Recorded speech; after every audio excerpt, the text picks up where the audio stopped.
I'm Charisse Arrington, Brilliance coach, professional speaker, and recording artist. You know, sometimes I think about moments that I've had in my past, and I take a rear view mirror, look back, and I think to myself, especially as it pertains to singing, getting a record deal, and writing at that time, how much I didn't know. I came there with hopes and a dream suitcase full of high hopes and $12 in my pocket, jumped off a bus, and like Mary Tyler Moore, wanted to throw my cap to the wind.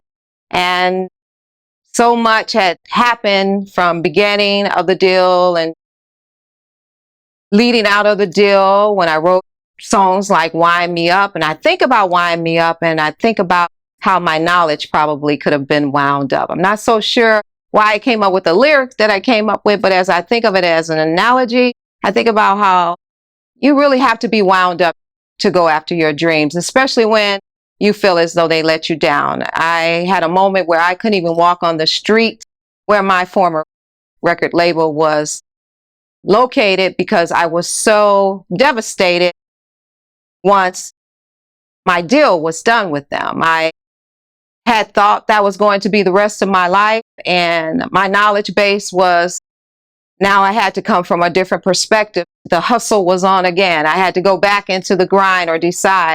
And one thing I learned is that nobody holds the key to our lives. You know, sometimes we think people are so powerful and that they are the ones who have all the strings that they're pulling in our life.